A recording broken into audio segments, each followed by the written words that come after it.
Hello Christ followers, welcome to another video. ఈరోజు మనం ఊటీలో ఉన్నాం. ఈరోజు ఊటీలో ఉన్నటువంటి ప్రసిద్ధమైన చర్చ్ అయిన సెయింట్ స్టీఫెన్స్ చర్చ్ చరిత్ర గురించి కూడా మనం తెలుసుకోబోతున్నాం. ఈ చర్చి ప్రత్యేకతలను అలాగే చర్చికి ఉన్నటువంటి చరిత్రను కూడా మనం వివరంగా పరిశీలిద్దాం.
అసలు ఈ చర్చి ఎప్పుడు నిర్మించబడిందో తెలుసుకుందాం.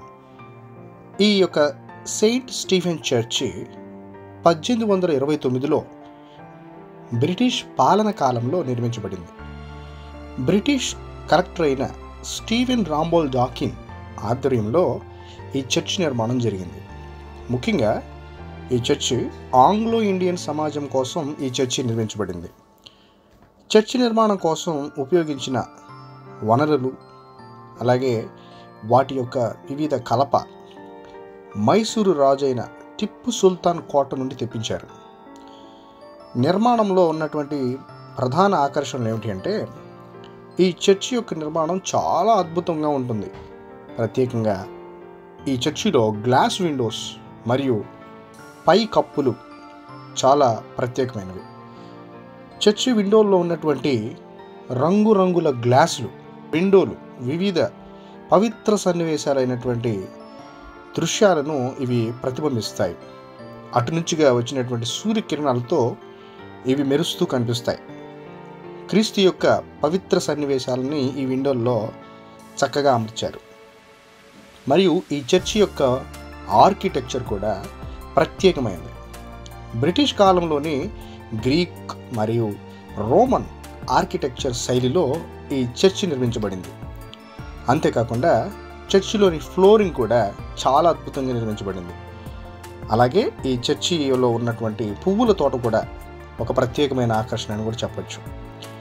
సెయింట్ స్టీఫెన్ చర్చి కేవలం ఆధ్యాత్మిక కేంద్రం కాకుండా చరిత్ర, ఆర్కిటెక్చర్ మరియు పర్యాటకులను ఆకర్షించడంలో ముఖ్య పాత్ర పోషిస్తుంది. ప్రతి సంవత్సరం అనేక మంది యాత్రికులు మరియు పర్యాటకులు ఈ చర్చిని సందర్శిస్తారు. చర్చిలో నిర్వహించే ప్రత్యేక ప్రార్థనలు మరియు వేడుకలు ఈ చర్చికి మరింత ప్రాధాన్యతనిస్తాయి. ఈ చర్చి సమాజానికి సాంస్కృతిక మరియు ఆధ్యాత్మిక కేంద్రంగా కూడా పనిచేసింది. ఊటీలోని ప్రజలు ఈ చర్చి ద్వారా మనసుకు ప్రశాంతతను పొందుతారు అనటంలో అతిశయోక్తి లేదు.